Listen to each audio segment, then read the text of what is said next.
I think the Vince doc took a little bit of the shine off of Grand Slam a little bit, but that was a pretty big event. I thought it was a pretty decent show. I didn't think it was as good as some of the other Grand Slams. I They did agree. have a really good match on it, but it just didn't feel as big as the previous ones. I mean, of course, the It attendance is down a wasn't. little bit, but Mhm. I mean, it wasn't. I really like the Nigel Bryan match me to too. start with. Like, I think it was cool to see that Nigel, a guy who had his dreams taken away from him a decade ago, a guy who it's such a great story. This is why I kind of brush up people say, well, I don't tell stories in AEW. I'm like, the Nigel McGuinness thing is great. Like he's jealous, like him and Brian were peers. Like they were 1A and 1B for the longest time. And then Brian became a superstar and Nigel had to retire. And like, isn't that that's like the best foundation for a bitter villain, right? Yeah. That was great. Like, and I thought, and to see that Nigel still has it, like watching them just exchange wrist locks for like 3 straight minutes. I'm like, these two are having the best time doing this. I'm like, they are loving life so Yeah. much right now. Because Like, they've never done that match, them two together in a venue that big. With mhm. even though I know sales are down, but they're still over 8,000 strong in that building. Like that was very much the biggest match those two have had together. I would assume, right? Dude, 8,000 people for an AEW show this year's a good crowd. I know in that stadium it's not the best because you can get a lot more in there, and they have gotten more in there, but the company's a little bit cold right now, very cold right now. But this is what they got to do. They just got to they got to crank out good shows, and it wasn't a bad show. It was a little flat till the Yeah. end, I thought. But I mean, it wasn't bad by a stretch of the imagination, I think. Yeah, yeah. I know. I didn't think it was a bad show at all. But like you, I really liked the Nigel McGuinness, Brian Danielson match. You know, I was not a Ring of Honor guy, so the first time I like people are gonna start logging out and probably blocking me on Twitter when I say this, but the first time I ever saw Nigel McGuinness, You're the TNA guy. he was Desmond I Wolf, knew you were right? going to say that. Yeah. Yep. And then I ended up going back and watching some of the Nigel McGuinness. I was like, wow, this guy's really fucking good. He is really good. Um, and then when he signed with WWE, I was hoping that he would actually get to wrestle there on NXT, but he ended up just being their announcer. And for my money, he's the best play-by-play announcer that there is right now. I I don't think agree. there's anybody better than him. I happen to be a fan of Wade Barrett. I think he's pretty good anytime I hear him. But other than that, I don't think there's that many good color commentators out there, and I think Nigel's the best. No, I think Nigel's the best color guy the AEW has for sure. Like Yeah. the fact that he gets relegated to Collision, which I get, you need to have good people on that show. You can't crap on it completely. But I particularly enjoy Nigel's work more than I like Kevin's or Kevin. More than I like Excalibur or Tony or Taz right now. Definitely more than Kevin Kelly, actually. But I mean, like, yeah, I like Nigel. I like that he got to have I don't know where this goes for him. If Yeah. he's gonna work again or if this is it, if that was a retirement. If it is, it was a good way to go out.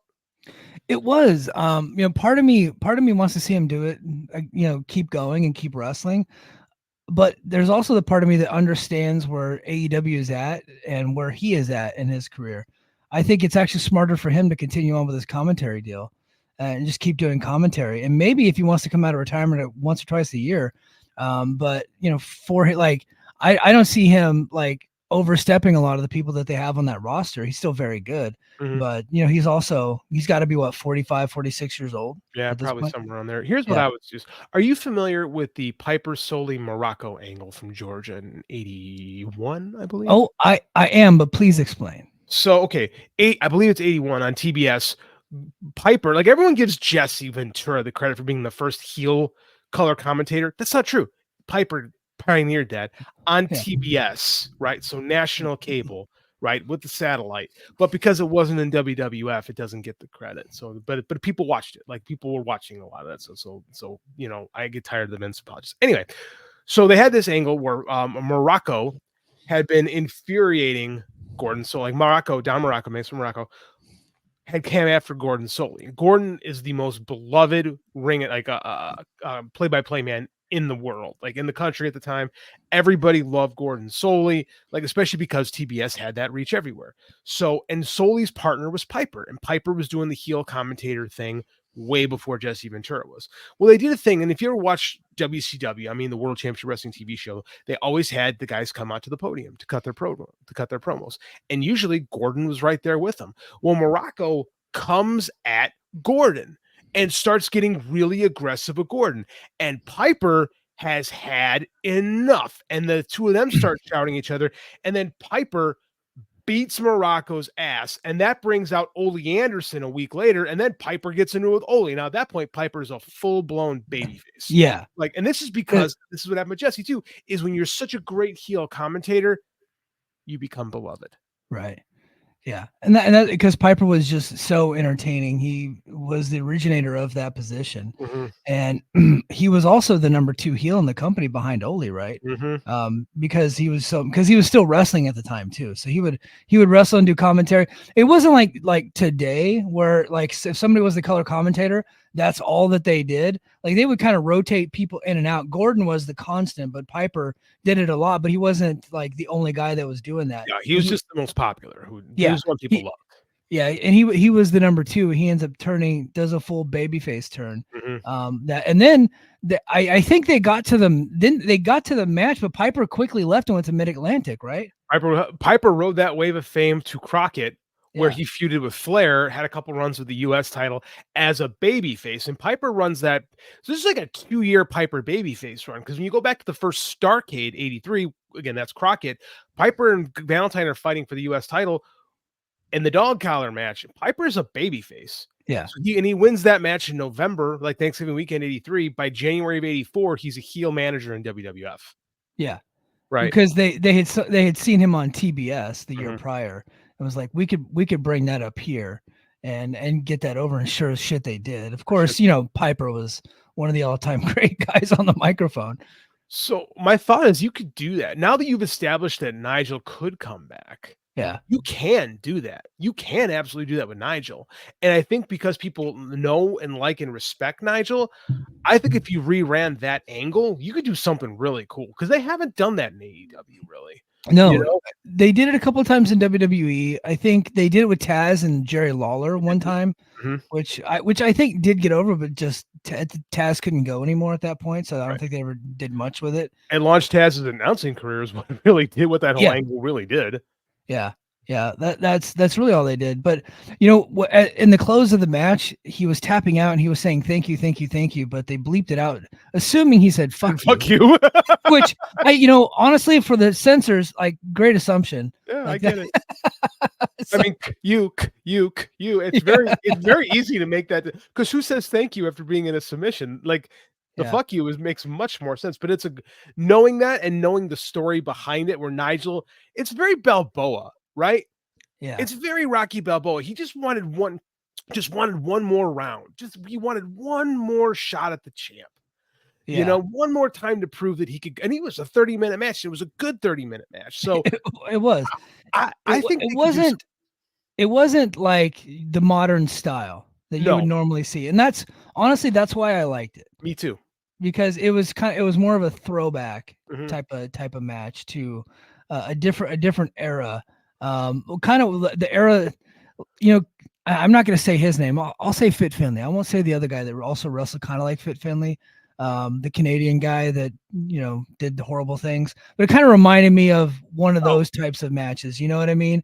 As opposed to what we ended up seeing like 10 minutes later, your typical AEW match, where you get 4 guys doing every fucking move in the arsenal and kicking out of everything and just making the crowd go crazy. It was a completely different match. And I really liked both matches differently because of how different they were. And I thought they were both awesome.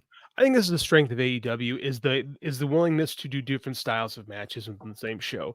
One of my issues with WWE is everything feels very formulaic, and that's what they want. They want guys to work that WWE style. They have a whole developmental territory because of it, because they want you fitting what you do into their style. What makes AEW cool is you do get the typical AEW high fly, high spot style. Then you're going to get some lucha. Then you're going to get some brawling. Then you get some garbage wrestling. Then you're going to get some mat stuff.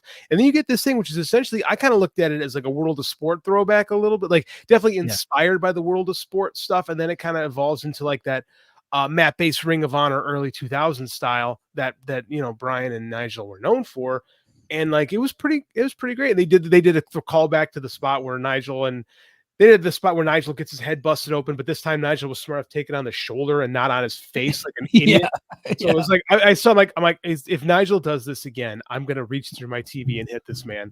He was smart enough to actually work the headbutt this time. Like, okay, so we've seen some personal growth. If he headbutted the ring post, somebody from AEW, like one of the referees, would be like, "Well, we shaved the ring post down.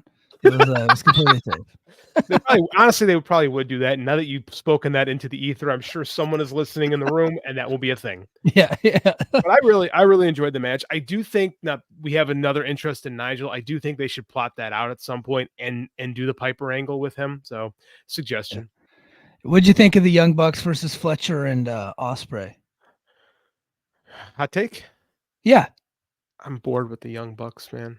so am I. Yeah, I watched the match. I very much enjoyed the match. I agree. Don't get me wrong, because when they wrestle, they're still the best out there, right? Mhm. And of course, Kyle Fletcher, and we already know what Osprey is, but Kyle Fletcher, this motherfucker, He's he he is a he can star, dude. go. He Yeah, Tony loves to beat people before he pushes them.